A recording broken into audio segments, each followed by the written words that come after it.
우리가 평안을 지금 찬양으로 고백했는데 우리 성도님 평안하십니까? 지금 대답을 딱 듣는데 평안하지를 않은 것 같아요. 그 인간 때문에 내가 평안하지 않습니다. 이런 사람도 있고, 사람 때문에 그런 사람도 있고, 사업이 너무도 지금 안 됩니다. 힘듭니다. 그래서 평안하지 않습니다. 또 얽힌 어떤 관계 때문에 마음이 항상 불편해요. 평안하지 않아요. 또 어떤 사람은 몸이 약해서 몸이 병든 부분이 있어서 마음이 평안하지 않는다라는 그런 마음을 갖고 있는 분도 있습니다. 지금 다 제가 열거한 것은 외부의 다른 사람이나 외부 환경 때문에 지금 평안하지 않다는 그런 공통점이 있지 않습니까? 그렇죠?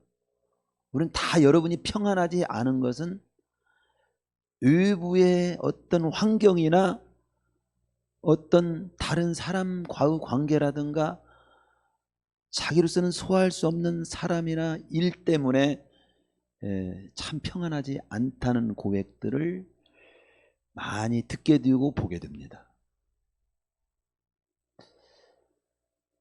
근데 외부의 환경이 안 바꿔지면 어쩔 거예요? 계속 평안하지 못할까요?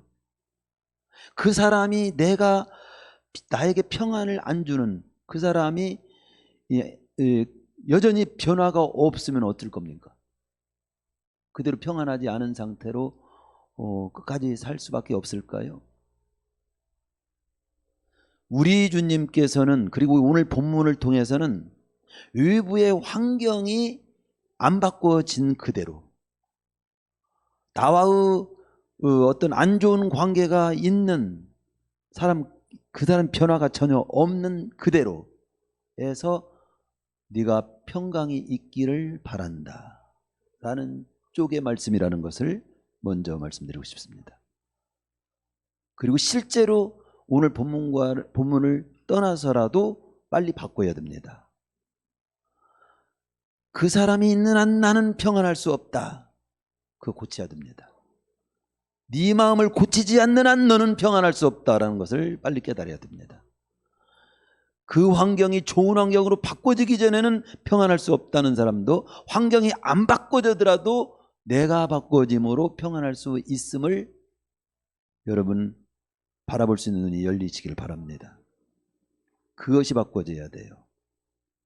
어떤 많은 사람들은 그래서 나를 평안하지 못하는 사람이 있는 자리를 난 떠나면 되지. 그러나 그곳에 가면 더 나를 곤란케 만드는 평안을 깨뜨리는 사람이 또 있다는 걸 여러분은 알아야 됩니다. 지금의 여기 있는 환경을 벗어나면 평안할 줄 알지요? 아닙니다. 그곳에는 그곳대로의 또 평안을 주지 못하는 상황이 언제나 있을 수 있는 것이 이 땅의 삶인 것을 알아야 됩니다. 그럼 우리는 어떤 사람이나 다른 사람이나 어떤 환경, 그 어려운 환경이 있음에도 불구하고 평안한 길은 어떻게 가질 수 있을까? 이런 쪽의 말씀을, 오늘 말씀을 통해서 답을 들을 수 있기를 축원합니다. 기도응답도 마찬가지예요. 기도를 여러분이 할 때 이게 어떤 게 응답일까요? 내가 어떤 기도 제목을 올렸을 때 그 기도 제목을 올린 그것을 응답은 뭐냐면 평안해지게, 마음이 평안해졌어. 그게 응답입니다. 우리가 말씀을 묵상하지요? 그러면 얼마만큼 묵상해야 묵상이 된 걸까요? 아이고, 마음이 왜 이렇게 평안해지지? 확신해지고 기쁨이 생겼네? 그러면 묵상이 된 겁니다. 말씀도 어떤 사람이 은혜 받은 겁니까? 말씀을 듣고 나니까 마음이 평안해졌어. 그 은혜 받은 거예요. 사업이 안 됐습니다. 그 문제를 가지고 사업이 안 되는 상태에 있지만 내가 어떤 생각을 하고 어떤 마음을 가질 때 마음 평안해졌어. 그러면 그 사업에 있어서 그 사업이 안 된 상황에서도 그 사람 평안을 얻고 복된 상태를 지금 찾은 겁니다. 예수님은 우리 죄를 지시고 십자가에 못 박혀 죽으셨습니다. 예수님은 사흘 만에 부활하셨습니다. 이로써 예수님께서 십자가에 못 박혀 죽으시고 십자가에 못 박혀 죽으심으로 우리 죄를 담당했다는 사실이 증명이 됐어요. 그리고 우리가 우리 주님이 정말 하나님 되시고 참 구주가 되신다는 사실이 만천하에 증명이 된 겁니다. 그리고 죽어도 다시 산다는 부활이 있구나, 이것도 알게 된 겁니다. 그런데 예수님께서 십자가에 못 박혀 죽으시고 부활하신 후에 승천하시기 전에 이 지상에서 40일 동안을 머물러 계셨어요. 그런데 거기에 질문이 있는 거지요. 왜 예수님께서 바로 승천을 이제 하신다면 바로 부활하신 후에 승천을 바로 하시지 않고 40일을 지상에서 이렇게 머무르시면서 보이시고 또 말씀도 하시고 그러셨는가? 왜 그러셨을까? 그 질문 앞에 사도행전 1장 3절에서는 답을 거기서 해주십니다. 해받으신 후에 그 십자가 못 박혀 죽으시고 부활하신 후에, 그런 뜻입니다. 또한 저에게 확실한 많은 증거로서 친히 사심을 나타내사 40일 동안 저에게 보이시며, 부활하신 모습을 더 확실히 보여주시려고, 부활하신 참모습을 친히 더 보여주시기 위함이고, 그 다음 하나님 나라 일을 말씀하시니라. 40일 동안에 그랬었다는 거예요. 40일 동안 머물면서 부활하신 모습을 많이 더 보여주시고, 그리고 하나님 나라의 일을 말씀하셨다. 그러니까 40일을 머무신 이유는 부활하신 주님의 모습을 더 많이, 더 분명히, 더 확실히 보여주시기 위함이고, 또 한 가지는 하나님 나라의 일을 우리에게 말씀해 주시기 위해서 머무르셨다고 하는 것을 알 수 있는 겁니다. 그렇다면 그 주님의 목적, 의도대로 부활하신 주님께서 이 지상에 머무셨던 40일간의 일들을 추적하면서 주님께서 보여주시려고 하신 모습도 좀 더 보고, 또 우리에게 들려주시는 말씀도 더 우리가 잘 들어야만이 그 주님의 의도에 합당한 모습을 지니는 거 아닙니까? 우리에게도 복이 될 거 아니에요? 그렇잖아요. 우리에게 복이 되고 정말 우리에게 유익이 되기 때문에, 우리에게 소망이 되기 때문에 우리에게 더 확신을 주려고 그런 말씀들을 주셨고 그런 모습을 보여주셨는가, 그런 모습을 다시 확인해야죠. 그런 말씀을 더 우리 귀에 들어야지요. 그래서 저번 시간에는 그 첫 번째 시간으로 그 부활하신 주님에 대한 사실을 전혀 알지 못하고 모른 채 십자가에서 처참하게 죽으신 사실만을 알고 실망한 모습으로 엠마오로 내려간 두 사람에게 나타났던 현장을 우리 주님께서 부활하신 현장에 부활하신 주님께서 나타난 그 현장을 살펴보면서 은혜를 나눴죠. 거기서는 한 가지 사실을 우리가 나눴습니다. 주님은 그들에게 주님의 죽으심과 부활하심에 대해서 확신하지 못하기 때문에, 부활하신 사실을 모르고 죽은 사실만 알고 또 죽은 사실에 대한 의미도 확신하지 못하기 때문에 그냥 절망을 안고 가는 그들에게, 너희들이 절망하지 않아도 되는데, 주님의 십자가의 죽으심이 우리 죄를 담당한 사건이고, 그리고 부활하실 것도 미리 말씀을 다 해놨는데 그걸 안 믿기 때문에 그들이 슬픔으로 가고 있으니까 그걸 깨우쳐주기 위해서 우리 주님이 그 자리에 나타나셨다는 사실을 우리는 알 수 있었습니다. 그러면서 우리 주님께서 그토록 말씀해줬고 알려줬건만 어찌 그리 더디 믿느냐 하는 말씀을 하셨잖아요. 더디밌기 때문에 그냥 슬픔을 안고 갔던 거지요. 그러니까 우리는 더디밌지 말고 지금 그 주님을 믿고 확신하고 소망 삼고 담대히 살아야 한다. 그걸 깨우쳐 주신 그런 현장이었어요. 오늘 현장은 그럼 뭐냐?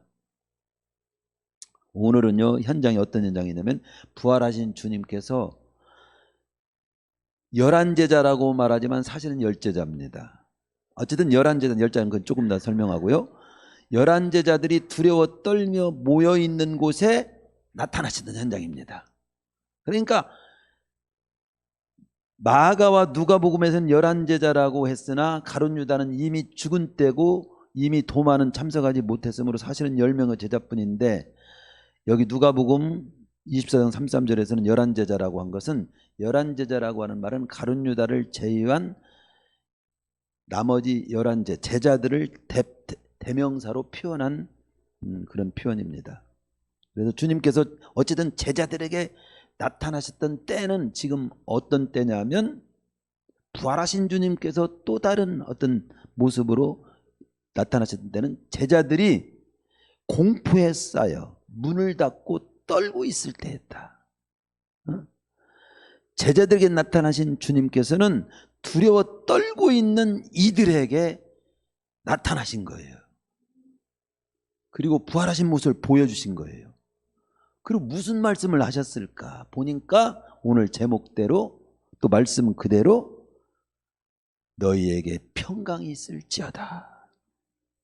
그 첫 번째 지금 우리가 살펴보는 것은 우리 주님께서 바로 두려워서 떨고 있는 제자들에게 나타나셔서 부활하신 모습을 보여주면서 이제 두려움 대신 너에게 평강을 가슴에 품고 살기를 바란다.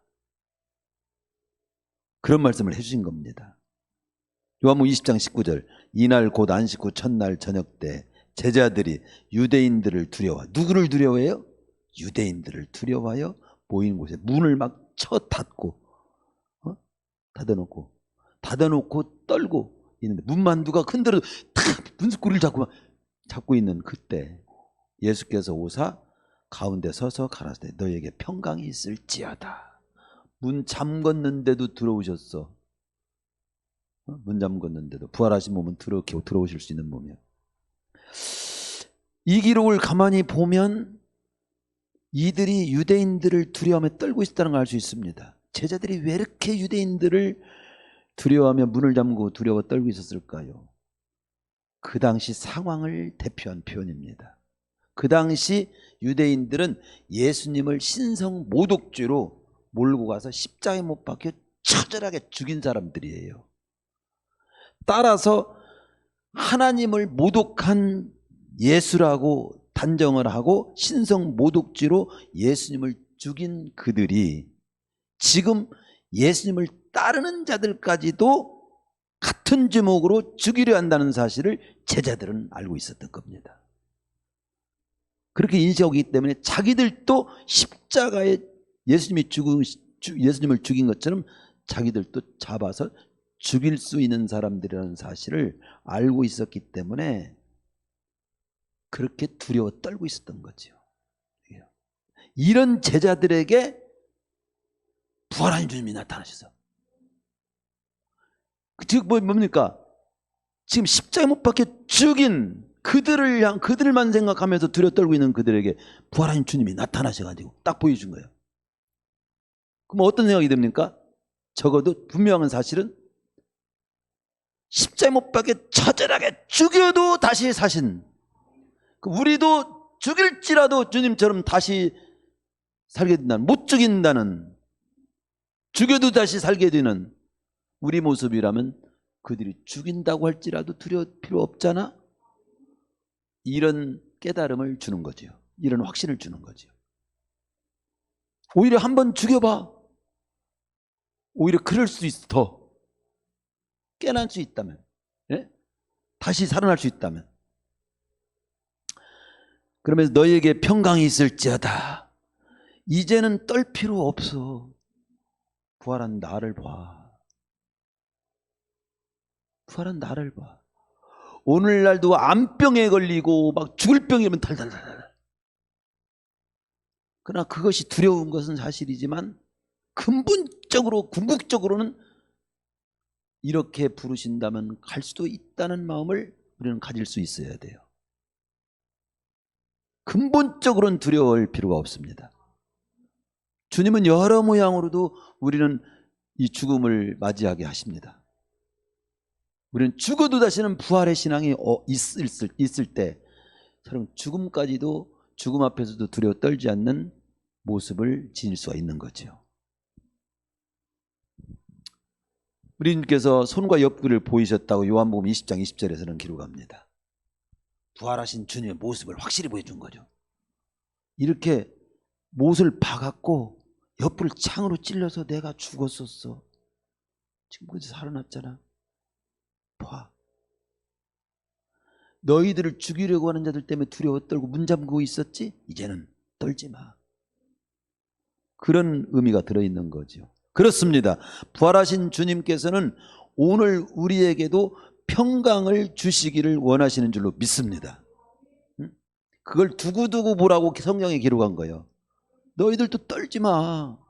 떨지 마.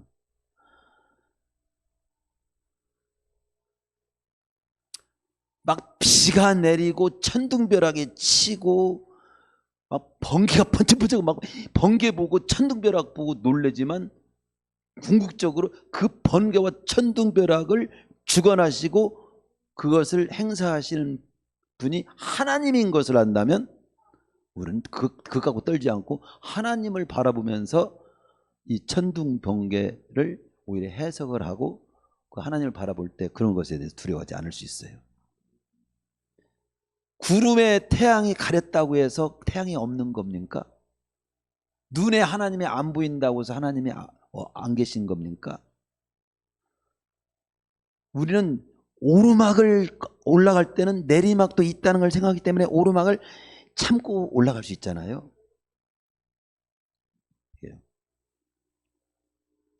바울은 그런 고백합니다. 현재의 아무리 고난이 심해도 장차 주님과 함께 누릴 영원한 때 주님과 함께 누릴 영광에 비하면 이 땅의 고난은 아무리 처절해도 별거 아니야. 그때 장차 누릴 그 영원한 때 주님과 함께 누릴 영광이면 아무것도 아니야. 그렇게 말씀하잖아요. 알고 보면은 예수님을 구주로 믿는 우리가 두려워 떨 것이 아니라 예수님을 안 믿는 그들이 알고 보면 두려워 떨어야 돼. 거꾸로 우리가 떨으면 안 되지. 해봅시다. 거꾸로 우리가 떨면 안 됩니다. 그들이 떨면 떨더라도 그들이 떨어야 합니다. 그렇잖아. 그들에게는 구원이 없기 때문에 생명의 부활에 참여하지 못하기 때문에 심판의 부활에 참여하고 지옥에 영원히 처하기 때문에 그들이 그걸 안다면 그들이 떨어야 하는 것이지. 왜 우리가 떨어? 우리는 죽어도 다시 사는 부활이 있는데 우리 주님이 구주신데 영생이 있는데 인간에 있어 최고의 축복은 뭘까요? 저는 살면서 깨닫는 것이 뭐냐면 평강이구나. 평안. 여러분이 지금요, 나는요 지금처럼 좋은 때는 없어. 너무 마음이 평안해. 그러면요 최고의 행복한 때를 보내고 있는 거예요. 아이고 뭐 때문에? 아니 나 그냥 지금이 제일 좋아. 지금 평안해. 주 안에서 난 최고 평안한 때 보내고 있어. 괜찮은 교회 다니고 있는 거야. 지금 괜찮게 살고 있는 거야. 예. 근데 가져도 누려도 높은 위치에서도 항상 불안해. 평안하질 않아.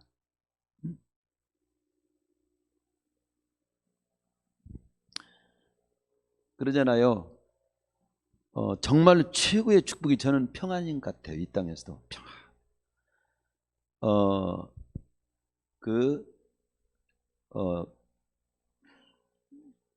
당대 최고의 부를 누렸던 리디아 왕국의 크로이소스 왕에 대한 얘기를 제가 몇 번 들려줬죠.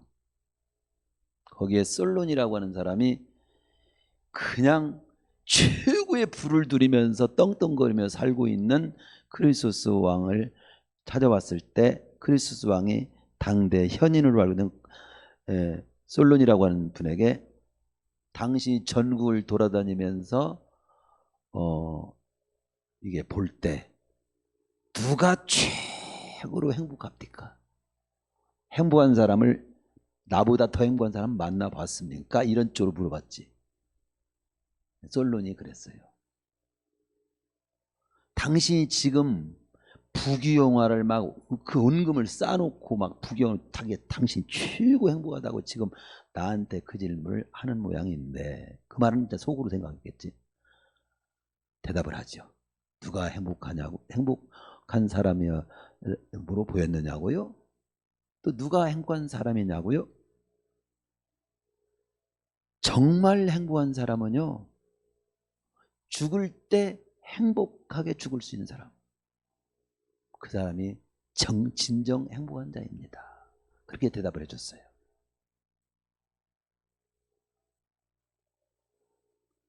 근데 결국 나중에 이 크리소스 왕이 공격을 당해서 최후에 불타 죽습니다.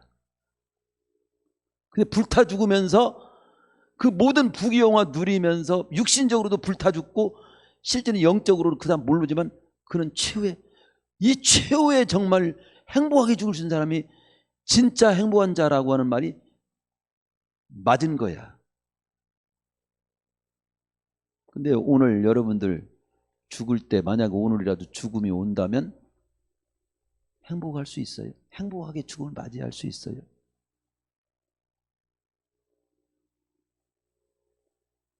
저는 제가 그 짧은 그 책자 우리 구원과 삶에 관한 책을 할 때 그 서두에 제가 그런 말 써놨잖아요. 저는 개인적으로 제가요, 누가 죽을 때 행복하게 죽을 수 있는가? 아무도 없어요. 죽음 앞에는 아무도 평안하게 못 죽어요.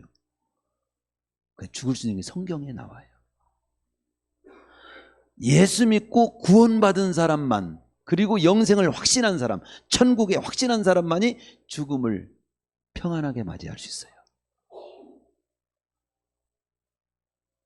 영생에 대한 확신, 천국에 대한 확신, 예수 믿고 구원받은 사람만이 죽음이 와도 평안하게 맞이할 수 있는 거예요. 맘 놓고 죽을 수 있는 거예요.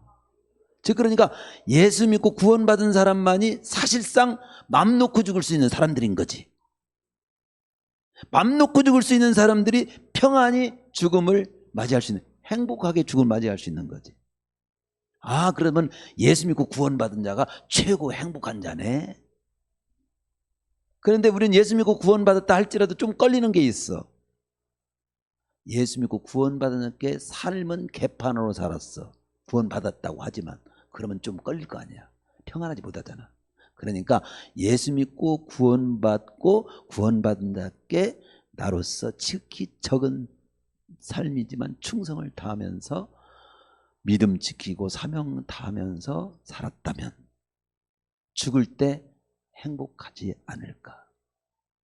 아니, 행복하다. 마음 놓고 죽을 수 있는 거다. 그러니까 예수 믿고 구원받고 구원받은 게 사는 삶을 잘 살기를 힘쓰다가 어느 때 부르더라도 주님 부르실 때 기쁨으로 가는 자가 되기를 기도하고 분투하시오. 이렇게 말씀을 드린 거 아닙니까? 그렇게 살아야 되는 거죠.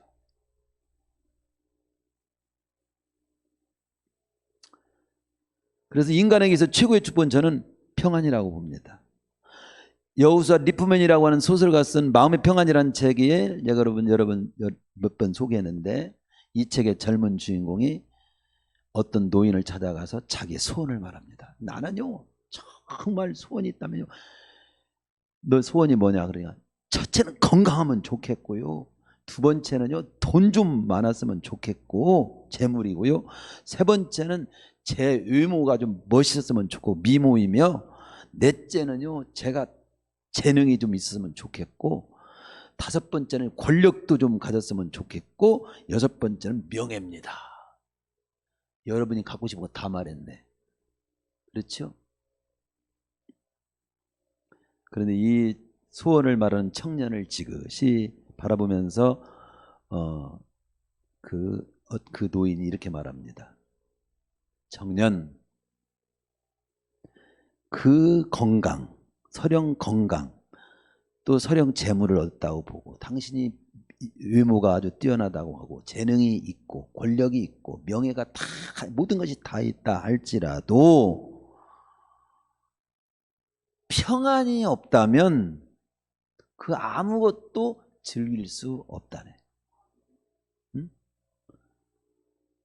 인간의 가장 본질적인 축복은 평안입니다. 마음이 평안해야 건강도 좋은 거고 돈도 좋은 거고 명예도 좋은 거지, 마음이 죄송합니다 똥수세미 같으면 돈도 필요 없어, 건강도 필요 없어. 건강한 사람이 왜 자살합니까? 마음의 평화, 기쁨이 사라졌기 때문에 자살하는 거예요. 살해야 될 이유를 못 찾기 때문에. 근데 지긋지긋하게 가정이가 초중해요. 찌ጨ찌개 가난해도 마음이 평안하고 소망이 분명한 사람, 기쁨이 있는 사람은요 그렇게 행복하게 삽니다. 예. 마음의 평안이 참 중요해요. 이 땅에 존재하는 인간은 죄와 죽음과 심판과 지옥으로부터 해방받지 않는 한 진정한 평안은 있을 수 없어요. 이런 것들로부터 자유함을 얻고 난 후에야 돈도 의미가 있고 건강도 또 다 이렇게 유익하고 그 모든 것들이 참 축복이 될 수가 있는 거지. 그렇기 때문에 어거스틴이 그렇게 얘기하잖아요. 내가 별짓을 다 해본 놈 아닙니까? 간증해 보면.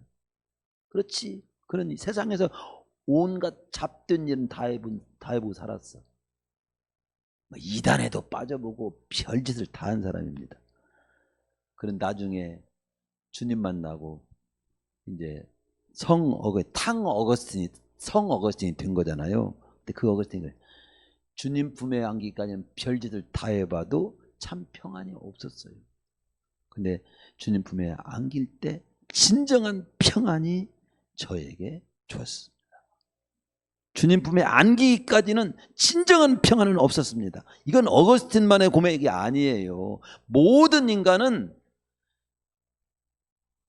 주님을 만나기 전까지는요, 참으로 주님을 만나기 전까지는 평안은 있을 수 없어요. 그건 뭐 안 들어봐도 알아요. 안 들어봐도. 그러니까 평안이라고 하는 것은 내 자신의 평안함을 느껴야 되고요, 또 한 가지 주님과 관계 속에서 평안함을 내가 이렇게 깨닫게 되고 발견하게 될 때 평안이 되는 거예요. 주님은 바로 이런 우리가 죄로부터 죽음으로부터 지옥으로부터 해방되어 참 평안 속에 살도록 하기 위해서 십자가에 못 박혀 죽으셨고 부활하신 겁니다. 그리고 그 사실을 두려움 속에 떨고 있는 제자들에게 알려주시기를 원하셨던 겁니다. 그래서 참 평안을 누리며 너희들이 살기를 원하신 거예요. 우리가 참 평안을 누리며 살기를 원하시는 분이 우리 주님이시고 우리를 향한 원함이 그겁니다. 그렇습니다. 주님을 믿고 구원받은 자에게 주어지는 축복이 있다면 바로 그런 죄와 죽음과 지옥으로부터 해방되어 누리게 되는 데서 주어지는 평강의 복입니다. 우리 성도님들은 무엇 때문에 지금 두려워하지요? 두려워하는 걸 아까도 말씀드렸지만 두려워하고 염려하고 평안하지 못한 이유를 한번 내놓고 기도해 보세요. 그 사람 고치기 전에는 나는 평안하면 안 돼요. 너를 고쳐라. 이 환경이 바꿔지기 전엔 저는 평안할 수 없어요. 환경이 안 바꿔지더라도 주님을 바라보고 주님과 관계 속에서 평안함을 가질 수 있어야 됩니다. 죄와 사망과 심판과 지옥에서 우리는 해방받은 자이기 때문에 근본적으로는 모든 상황에서 두려워할 필요가 없는 자인 거예요. 이게요. 요한복음 14장 1절 너희는 마음에 근심하지 말라 하나님을 믿으니 또 나를 믿으라. 요한복음 14장 27절 오늘 말씀에서도 평안을 너희에게 끼치느니 곧 나의 평안을 너희에게 주노라.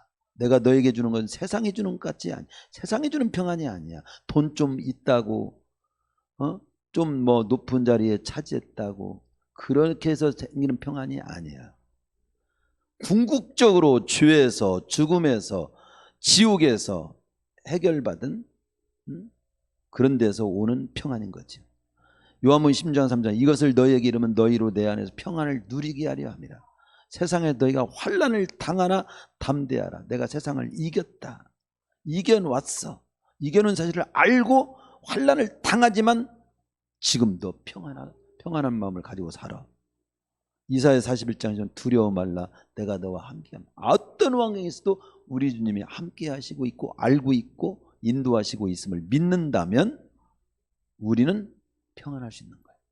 근데 거의 대개 평안하지 못한 것은요, 자기가 애를 못 썩이고 평안하지 못한 겁니다. 그 항상 그러잖아요. 가마 타고 시집가는 그 새색시가 가마 속에서 요강을 이고 가면 그 가마를 이렇게 뭐라고 할까 들고 가는 사람이 힘이 좀 들까요? 이게 자기가 몸이 뚱뚱했던 새색시였던가 봐. 몸이 많이 꽤 나갔던 몸무게가. 그런데 자기를 막 가마에다 태우고 가는 이 네 명이 이제 양쪽에 들고 막 가마에다 태우고 가잖아요. 막 피지땀을 흘리고 막 가는 거예요. 그런데 자기는 가마에 딱 타고 유광단지 거기 가서 옛날에는 그게 이제 말하면 뭐라고요? 무슨 품이요? 혼수품이지. 혼수품의 중요한 것이 유광단지거든. 유황단지 넣었다. 몸 안질라도 무거운 데다가 유황단지가 들었으니 이분들이 얼마나 욕을 보실까 생각해. 에이 나라도 힘을 좀 덜어주자고 그 가마 속에서 유황단지를 이었어. 그러면 가마를 지고 가는 사람들이 가벼워졌을까? 아니야. 그와 똑같은 꼴이죠. 내가 바꿔지지 않는 한 상대방 바꿔가지고 편할 생각하는 사람이 지금 오늘 포기하세요. 그 사람 안 바꿔집니다. 환경이 바꿔져서 평할 사람, 언제나 환경은 나를 힘들게 만드는 환경이 있습니다. 그런 환경이나 사람 관계없이 주님 앞에서 주님 바라보면서 평안함을 갖는, 주님으로부터 주어진 평안을 가지고 살아야 진정한 평안을 누리며 살 수 있게 되는 겁니다. 여기서 보여주는 이 발발 떨고 있는 이들에게 우리 주님께서 보여주는 내용이 또 뭡니까? 주님은 크게 두 번째로 주님의 부활하신 몸은 육적인 부활이 아니고 시공을 초월한 변화된 육체임을 제자들에게 보여주시면서 그들에게 평안하라고 말씀하신 겁니다. 그들은 지금요 그냥 주님처럼 십자가 못 박혀 죽이고, 그 다음에 막 정말로 초대교회 때 보면 막 혀에다가 막 난물을 막 입에다가 뜨거운 난물을 부어서 그냥 죽이고, 십자가에 거꾸로 못 박혀 죽이기도 하고, 이 육체의 죽음을 너무도 두려워하는 거예요. 우리 주님께서는 못장을 보여준 거지. 옆구리를 보여주고 또 음식도 먹으셨어요. 그러니까 우리 주님 부활은 뭐냐면 영적으로 죽어서 천국 간다 그런 정도가 아니라 우리는 우리 육을 죽여도 다시 우리 몸이 다시 산다. 이것을 보여준 겁니다. 몸을 죽이는 핍박 두려워하지 마. 몸까지 죽이는 그것 때문에 두려워 떠는데 죽여도 그 몸이 우리 다시 산다. 나와 같이 이렇게 돼. 이렇게 부활해. 그걸 보여준 겁니다. 누가복음 24장 30절 이하에 보면 예수님께 나타난 평강이 있을지어다 말씀하신 제자들이 부활하신 주님의 모습을 보고 놀라워 무서워하면서 나타나신 주님이 이건 영이지 몸이 아니야. 영이신가? 영이 아닌가? 이렇게 생각했다고 기록합니다. 그런 그들을 보고 아니야, 내가 지금 부활해서 나타나는 몸은 영이 아니야. 영이 아니야. 육. 어찌하여 두려워하며 어찌하여 마음에 의심이 일어나느냐. 아니 그들은 실제 육체가 지금 부활해갖고 나타난 모습을 믿어지지 않았던 거죠. 믿어지지 않을 만큼 놀라운 충격적인 모습을 본 거야. 생각해 보세요. 죽었다고 했는데 딱 앉아 있어. 얼마나 무서워. 그렇죠. 근데 실제로 살아나셨을 때 마음이 가라앉고 아이고 진짜 살아나셨네 이렇게 하잖아요. 이제 그런 처음에는 막 좀 완전히 죽은 줄만 알았던 분이 살아계신 몸으로 나타나시냐, 이거 영이냐, 내가 지금 뭐 환상을 보는 거냐, 지금 헛것을 보는 거냐, 이런 정도로 놀란 표현이겠죠. 그런데 내 손과 발을 보고 내가 정말로 몸이 부활한 것을 너희들이 알라. 나를 만져봐라. 영은 뼈가 없어. 만질 게 있잖아. 너희 보는 바와 같이 나는 있느니라. 손과 발을 보이셨다고 나옵니다. 제자들이 너무 기뻐서 오히려 믿지 못하면서 기이 여기는 모습 때문에 있을 때 먹을 것도 갖고 와 해가지고 구운 생선 한 토막을 드리니까 받으사 그걸 잡수셨다고 나와. 누가복음 24장 41절 43절은 그래서 우리 주님의 부활은 영의 부활이 아니라 정말 육체적으로 죽은 자의 온전한 부활, 육체적 부활인 것을 거기서 보여주는 겁니다. 이것을 오늘날도 우리는 이걸 확신해야 돼요.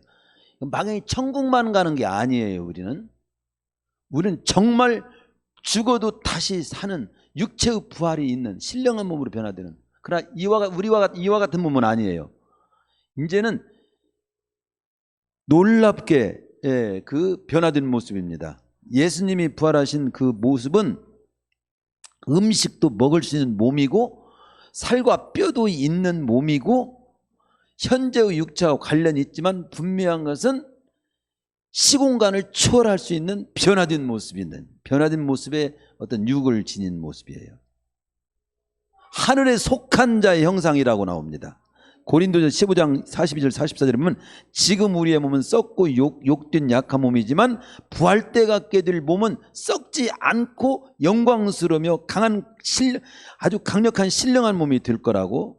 썩지 않을 몸, 고린도 15장 42절 43절 영광스러운 몸, 44절 신령한 몸, 49절 하늘에 속한 이의 형상을 입은 몸, 그런 몸이 되는 거예요. 그래서 지금은 이제 우리는 어떻게 되면 예수님이 부활하신 이후 사람이 죽으면 어찌 다시 살 수 있을까? 이것이 그때까지 질문이었거든요. 근데 그 질문 이제 끝났어. 어떤 질문이냐? 죽은 자들이 어떤 몸으로 부활하느냐 한 건데, 지금 말한 대로 몸은 몸인데 똑같이 부활하지만 변화된 신령한 몸이다 이거죠. 음식도 먹을 수 있는 몸이라는 거죠. 그리고 하늘에 속한 형상을 입은 몸이라는 거예요. 썩지 않을 몸이라는 거예요. 영광스러운 몸이라는 거예요. 그러니까 절망과 두려움은 우리는 그 부활하신 주님의 모습을 보면서 정리를 해야 돼요. 단테의 신곡에 보면 지옥은 일체의 소망이 없는 곳이라고 했어요. 그러나 부활은 일체의 소망을 다 회복시키는 곳이에요. 인류 최대의 소망을 준 사건입니다. 욥기 14장 14절의 말씀처럼 사람이 죽으면 어찌 다시 살리까? 이것이 수천 년 동안 내려오는 인간의 절망적인 질문이었거든요. 죽으면 그만이고 특히 몸이 썩으면 없어져 버리는데 어떻게 다시 산다고 말할 수 있느냐? 그러나 예수님께서 부활하심으로 요한복음 11장 20절 말씀, 나를 믿는 자는 죽어도 살겠고, 죽어도 믿는 자, 우리는 죽어도 살겠고 살되 영생을 누릴 몸으로 살고. 고린도서 15장 23절 말씀, 예수님께서 부활의 첫 열매가 되셨고 우리 성도들은 두 번째, 세 번째 열매가 되고, 오늘 설교를 듣는 여러분들이 이제는 자 이번에 이제 아무개 전사님 부활되고 또 여기 현우 부활되고 막 박영희 원사님 부활되고 막 이런 일들이 막 일어나는 거예요. 그 명단에 내가 실제로 들어간다는 생각을 해보세요. 이런 질문을 하는 사람이 있어요. 부활 전에 죽은 사람 그럼 어떻게 돼요? 부활 전에. 예수님이 이제 이 세계가 종말이 될 때, 그때 우리 주님 재림하시고 그때 부활한다는데, 그 재림이 되기 전에, 재림 전에 이미 먼저 죽으면 죽은 사람 어떻게 되는 거예요? 거기에 대한 조금만 말씀을 드릴게요. 부활 전에는 육체는 없으나 그 영혼들이 주와 함께 거한다고 고린도서 5장 8절에 나오잖아. 몸을 떠나 주와 함께 거하는 그것이라. 그 재림 전까지는 육체 부활한 몸이 아니잖아. 죽었지. 육체는 썩어 흙으로 갔지. 그럼 영혼은 주님과 함께 거하는 그 세계가 있어. 그게 낙원이야. 의식이 있습니까? 그때는 어떤 사람은 신학적 이론은 뭐 거기에 잠자는 것과 똑같은 상태로 있다가 그때 깨어난다 이렇게 말하지만 그 구절도 그런 구절도 좀 일리가 있겠지만 저는 누가복음 10장 24절의 말씀을 저는 믿습니다. 누가복음 10장 24절에 보면 분명한 의식으로 불신자의 영혼은 고통 가운데 부활을 기다리고요. 신자의 영혼은 낙원에서 주님과 함께 기다려요. 그러다가 주님 재림 때 부활체로 변화돼서 영원 천국을 누리게 되는 거지. 이게요. 데살로니가서 4장 13절 18절 16절에 보면 데살로니가 전서 4장 16절 주께서 호령과 천상의 소리와 하나님의 나팔로 친히 하늘로 쫓아 강림하시리니 그리스도인 죽은 자들이 먼저 일어나고 그에 우리 살아남은 자도 저희와 함께 구름 속으로 끌어올려 공중에서 주를 영접하시리니 그리하여 우리가 항상 주와 함께 있어요. 왜 구름 속으로 끌어올려? 육체가 다시 결합이 돼갖고 회복이 되니까 산자는 산채로 들림받으니까 우리가 항상 주와 함께 있으리라. 그런데 천주교에서 말하는 천국과 지옥의 중간처소 연옥은 과연 존재하는가? 아닌가? 있다면 그곳에 있는 영혼들은 어떤 상태에 있는가? 제가 더 정확하게 설명은 못하지만 제가 아는 만큼만 저는 전할 것이고 혹시 제가 부족하다고 이 방송을 듣거나 이 말씀을 듣는 사람들은 더 온전하게 하면 온전한 것을 말씀해 주십시오. 제가 아는 바는 그겁니다. 본래 연옥설은 12세기에 만들어진 천주교의 교리입니다. 죽은 후에 대해 불행하는 사람들의 불안을 해소하려고 만든 거예요. 연옥설은. 천주교에서 기도문에 보면 이런 기도문이 있어요. 연옥에 있는 영혼들을 돌보시고. 그런 기도를 씁니다. 제가 볼 때는 성경적으로 의미 없는 기도입니다. 연옥도 없고 연옥에 있는 영혼들도 없어요. 제가 볼 때는. 따라서 천주교에서는 천국과 지옥 사이 연옥이 있다고 하면서 여기서는 그럼 연옥이 하는 일이 뭐냐? 작은 죄를 지은 사람, 죄를 아직 해결 좀 못 받은 사람들이 가서 죄를 좀 거기서 씻는 작은 죄들을 다 정리하는 정주계라고 말하고 있습니다. 정주계. 그래서 죄를 온전히 거기서 씻음받은 사람들이 다시 이제 천국으로 가게 되는 중간 과정, 이렇게 설명을 합니다. 그러나 성경에는 전혀 중간 과정에 대한 내용이 없습니다. 유교는 마카베오의 근거를 두고 있기 때문에 받아들일 수 없는 교리입니다. 육체적인 죽음 이후에는 회개도 어떤 구원의 기도 없다고 하는 것이 개신교 성경 66권의 말씀입니다. 분명한 것은 죄사함은 오직 예수 그리스도의 보배로운 피를 믿는 자가 받게 되는 것이 조금 남겨둔 그 죄를 연옥에서 해결해갖고 다 또다시 천국으로 간다? 아닙니다. 다른 것 다 주장하더라도 이 교리는 용납할 수 없습니다. 아닙니다. 중간 과정 없어요. 죄는 여기서 예수 그리스도를 믿음으로 여기서 해결되는 거지 무슨 예수를 믿고 또 남아가지고 또 연옥에서 또 해결받고 그 다음 천국으로 가고 요렇게 돼 있지 않습니다. 예수 그리스도의 보배는 피를 믿는 자가 온전히 의롭다라고 100% 용서받는 거지 해결되는 것이 다른 방법은 없습니다. 그리고 마지막, 그래서 여기 본문에서는 세 번째, 우리 주님이 부활하심으로 두려워 떨지 않아도 된다는 말씀을 해주셨고, 그리고 너희들이 육체적으로 죽는 걸 두려워하는데 육체를 이렇게 내가 십자가 못 박혀 죽여도 다시 산다는 것을 육체적인 부활을 더 분명하게 제시해 주므로 이렇게 위로를 해 주시고, 그러면서 아울러 마지막에 이런 부탁을 하셨어요. 오늘 말씀에서는 주님은 이렇게 11 제자들에게 나타난 자리에서 분명히 말씀합니다. 누가복음 24장 46절 48절에 보면 그리스도가 고난을 받고 제3일에 죽은 자 가운데 살아날 것과 또 그 이름으로 죄사함을 받게 하는 이 회개가 예루살렘에서 시작하여 모든 족속에게 그래서 전파되어야 한다. 그래서 너희들 또 이 예수 믿고 죄사함 받고 구원받고 부활하여 영생을 누리게 됨으로 이 땅에서 편리를 당해도 두려워 떨지 않고 참 평강 속에서 살게 되듯이 더 많은 사람, 땅끝까지 모든 사람이 너희들과 같이 예수님 믿고 구원받고 그리고 죽음이 와도 두려워하지 않고 참 평강 속에서 이 땅에 살도록 이 복음을 전하는 일을 해줘야 된다. 죄사함을 받게 하는 회개를 너희들이 모든 사람에게 알려줘야 돼. 죄사함 받게 하는 회개가 뭡니까? 예수 안 믿는 자리에서 예수 믿는 자리로 돌이키는 회개를 말합니다. 예수 안 믿는 사람을 예수 믿는 사람 자리로 다 돌아오도록 도와주고 이끌어주고 권해서 이 주님이 죽으심의 의미는 우리 죄를 사하시기 위한 죽음이고 부활은 그것이 사실임을 증명한 사건이고 궁극적으로는 부활하신 주님처럼 우리도 그렇게 부활하고 변화된다고 하는 사실을 온 세상에 알려서 참 평안 속에 모든 사람들이 소망 속에 참 평안과 참 소망 가운데 살도록 하라. 그것을 보여주기 위해서 11제자에게 두려워 떨고 있는 제자들에게 우리 이미 나타나신 거예요. 그러니까 우리 주님 부활한 너희들은 이제 두려워 떨 필요 없다는 말씀 해주시기 위해서 육체의 죽음이 와도 결코 우리는 육체에 다시 산다는 그 사실을 더 분명히 해주시기 위해서 그리고 그 사실을 만방에 전하도록 하라고 하는 걸 강조하기 위해서 두려워 떨고 있는 11제자에게 나타난 줄로 믿습니다. 또 다른 현장에서는 또 어떤 교훈과 어떤 모습으로 나타났는지 기대하십시오.